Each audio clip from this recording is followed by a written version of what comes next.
Picture this. A young Celtic woman screams as iron shackles bite into her wrists, her voice lost among hundreds of others as Germanic warriors drag their human prizes across the frozen Rhine. The year is 376 AD, and what awaits her in the longhouses of her captors will make death seem like mercy. In the brutal world of barbarian Europe, where might made right and survival trumped all moral consideration, female slaves endured horrors that modern minds can barely comprehend. These were not isolated acts of cruelty, but systematic practices woven into the very fabric of barbarian society, normalized by generations of warriors who viewed human beings as nothing more than livestock to be bought, sold, and broken. Before we dive into these forgotten testimonies of suffering, if you find these untold stories of history compelling, consider hitting that like button and subscribing for more content that uncovers the darkest chapters of our past. And please comment below to let me know what historical period you'd like me to explore next. It's incredible that we can examine these ancient testimonies together, connected across centuries by our shared need to understand the depths of human experience, both terrible and transformative. The Germanic tribes that terrorized the Roman Empire did not stumble into their treatment of female captives by accident. These practices were refined over generations, passed down from father to son like sacred traditions, embedded in their legal codes and religious beliefs. When Tacitus described the Germanic peoples in his famous work, he painted them as noble savages with primitive honor codes. What he failed to fully document were the systematic brutalities that defined their treatment of enslaved women, practices so ingrained that they required no special justification or explanation. The moment of capture was only the beginning of a nightmare that could last decades. Germanic war bands did not simply take prisoners during their raids, they selected them. Young women of childbearing age commanded the highest prices in slave markets from the Baltic to the Black Sea, but their value was not measured in coins alone. It was calculated in their capacity to endure, to reproduce, and to serve multiple functions within barbarian households. The selection process itself was a calculated cruelty, as warriors would force captive families to watch as they chose which daughters and mothers would disappear forever into the northern forests. The journey to barbarian territories was designed to break the spirit before the real horrors began. Female captives were chained together in long columns, forced to march hundreds of miles through hostile terrain with minimal food and water. Those who fell behind were not helped. They were abandoned to die or killed outright as examples to the others. The Germanic tribes had learned that a woman who arrived at her destination already broken was easier to control, less likely to attempt escape, and more willing to accept her fate without resistance. But the physical journey was nothing compared to the psychological warfare that accompanied it. Germanic warriors deliberately separated mothers from daughters, sisters from sisters, ensuring that no captive retained the emotional support that might fuel resistance. They forced the women to witness atrocities committed against male prisoners, making it clear that cooperation was the only path to survival. Some accounts describe how captive women were forced to participate in the execution of their own menfolk, their compliance purchased with promises that their children would be spared. Upon arrival at Germanic settlements, female slaves entered a hierarchy of suffering that had been perfected over centuries. The most valuable were reserved for the households of chieftains and wealthy warriors, where they faced a different but equally horrific set of expectations. These women were not simply domestic servants. They were expected to fulfill roles that modern terminology struggles to adequately describe without sanitizing their true nature. The Germanic legal codes, preserved in later written forms, reveal the systematic nature of female slave exploitation. The Salic law, the Burgundian Code, and other barbarian legal documents treat enslaved women as property to be inherited, traded, and disposed of according to their owner's wishes. But these dry legal texts cannot convey the daily reality of women who existed in a state of perpetual terror, never knowing when their owners might decide their usefulness had ended. In Germanic households, female slaves occupied the lowest rung of an already brutal social hierarchy. They were responsible for the most dangerous and degrading tasks, from tending fires in poorly ventilated halls to preparing food with contaminated water. But their domestic duties were only part of their burden. Germanic society had developed elaborate rituals around the exploitation of enslaved women, ceremonies that transformed individual suffering into community entertainment. The seasonal festivals of Germanic tribes often featured competitions involving female slaves, contests that revealed the sadistic creativity of their captors. During the winter solstice celebrations, when Germanic warriors gathered in their great halls to feast and boast of their exploits, enslaved women were forced to participate in activities that combined religious ritual with systematic humiliation. These events were not aberrations or excesses committed by particularly cruel individuals. They were integral parts of Germanic culture, attended by entire communities and sanctioned by their gods. The Gothic tribes, who would eventually establish kingdoms across Europe, developed their own distinctive approaches to female enslavement. Gothic women enjoyed relatively high status within their own society, which may have intensified their treatment of foreign female captives. Gothic legal codes distinguish between different categories of enslaved women based on their origins, with Roman captives often receiving the harshest treatment due to the long-standing enmity between the two peoples. Archaeological evidence from Gothic burial sites reveals the fate of many female slaves. Graves containing multiple female skeletons, often showing signs of violent death, suggest that enslaved women were sometimes sacrificed to accompany their masters into the afterlife. But for those who survived such ceremonies, the alternative was often worse. Gothic households practiced forms of bondage that were designed to prevent escape while maximizing the victim's utility to their captors. The Celtic tribes of Gaul and Britain had their own traditions of female enslavement that predated Roman contact by centuries. Celtic society was organized around warrior aristocracies that measured wealth in cattle, gold, and human beings. Female slaves from rival tribes were incorporated into Celtic households through ceremonies that stripped them not only of their freedom, but of their very identity. Celtic Druids, the priestly class that oversaw religious and legal matters, developed elaborate rituals for the consecration of enslaved women to various deities. Rituals that invariably involved permanent physical alterations to prevent escape or resistance. The seasonal nature of Celtic warfare meant that the acquisition of female slaves followed predictable patterns. Spring raids would bring fresh captives to Celtic settlements, where they would be distributed according to complex hierarchies of obligation and alliance. The most beautiful were often reserved for sacrifice during the summer solstice, when Celtic communities gathered at stone circles and sacred groves to honor their gods with offerings of human blood. But the Celtic approach to female enslavement went beyond simple exploitation.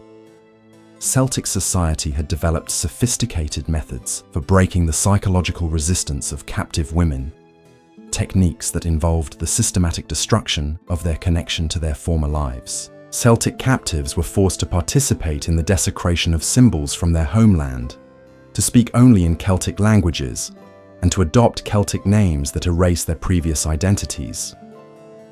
The Frankish tribes, who would eventually establish the foundations of medieval France, brought their own innovations to the practice of female enslavement. Frankish law codes reveal a society obsessed with the control and exploitation of human reproduction, where female slaves were valued primarily for their ability to produce the next generation of laborers and warriors. Frankish households developed breeding programs that treated enslaved women like livestock, carefully tracking bloodlines and genetic traits to maximize the value of their human property. The daily existence of female slaves in barbarian societies was structured around constant surveillance and the threat of immediate violence.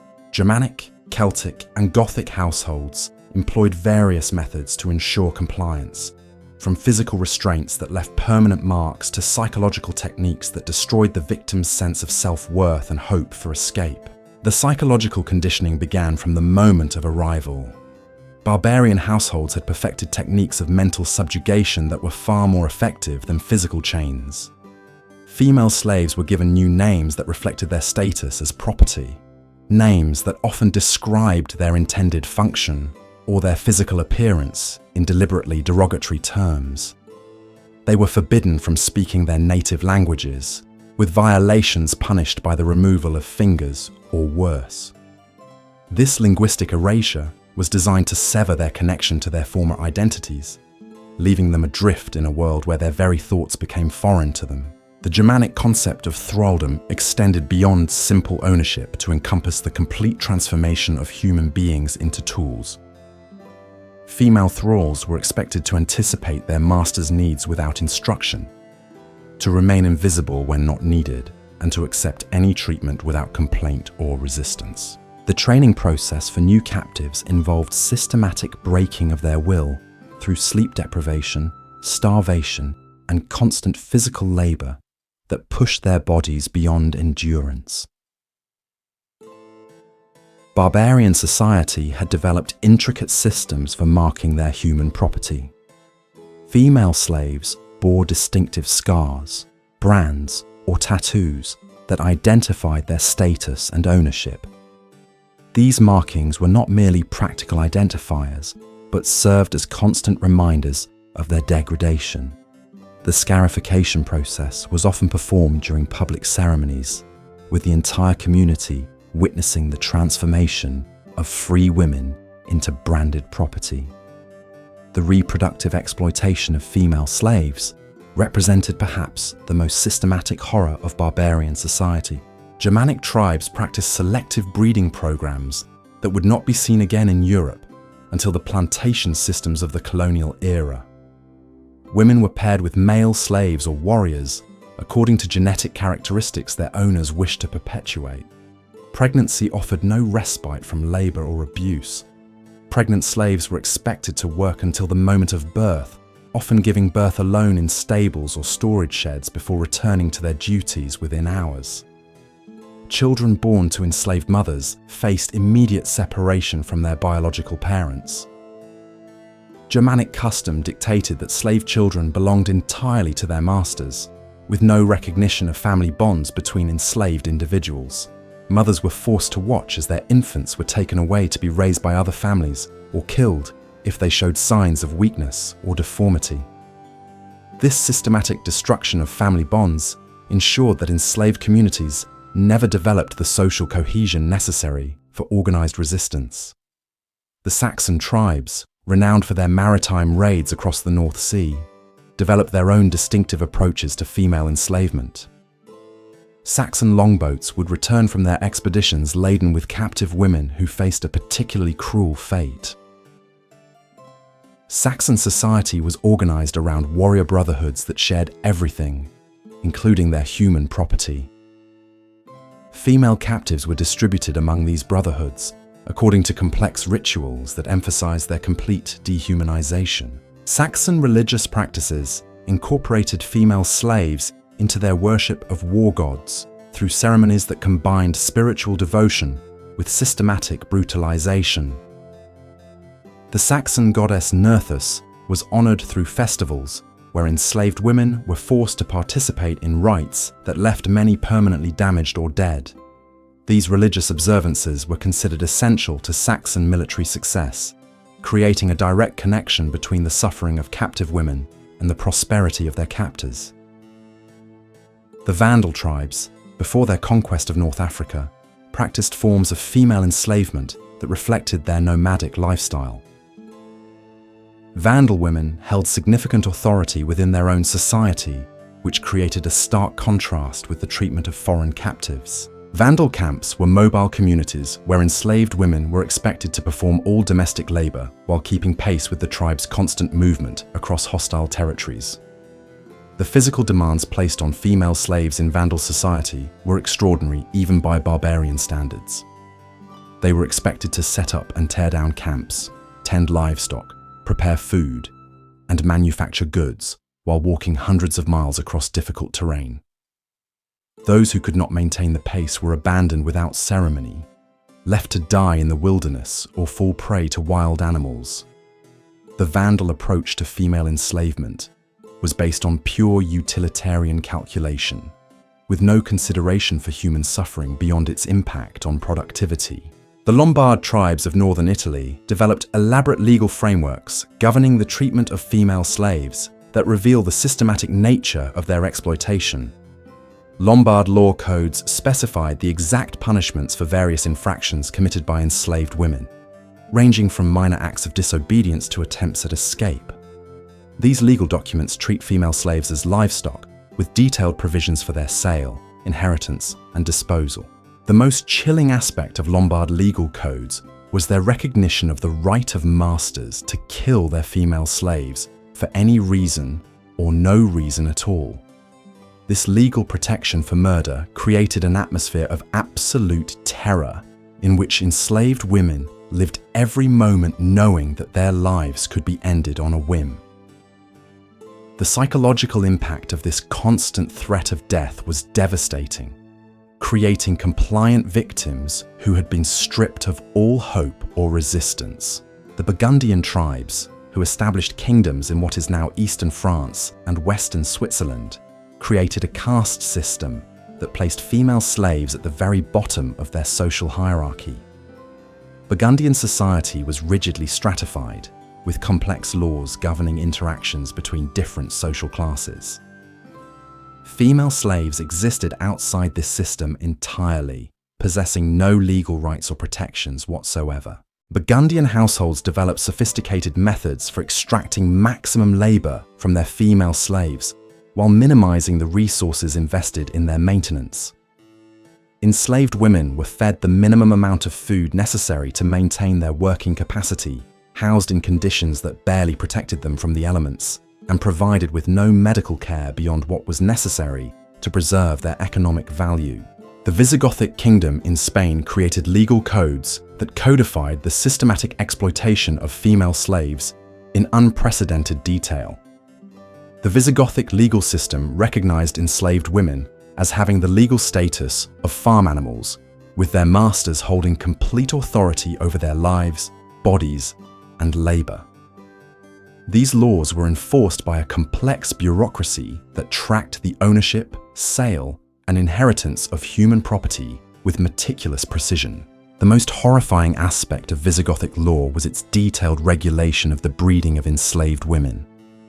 Legal documents specify the conditions under which female slaves could be forced to reproduce, the ownership of their children, and the penalties for resistance to sexual exploitation. These laws created a legal framework for systematic rape that was enforced by the full authority of the state. The Anglo-Saxon kingdoms of early medieval England inherited many Germanic traditions regarding female enslavement, but adapted them to their own cultural and economic needs. Anglo-Saxon society was based on agricultural settlements rather than nomadic raiding, which created different demands for enslaved labor. Female slaves in Anglo-Saxon England were concentrated in large household complexes, where they performed specialized tasks under constant supervision. The archaeological record from Anglo-Saxon England reveals the brutal reality of female enslavement through the physical remains found in excavated settlements. Skeletal evidence shows patterns of injury and malnutrition that speak to lives of constant hardship and abuse.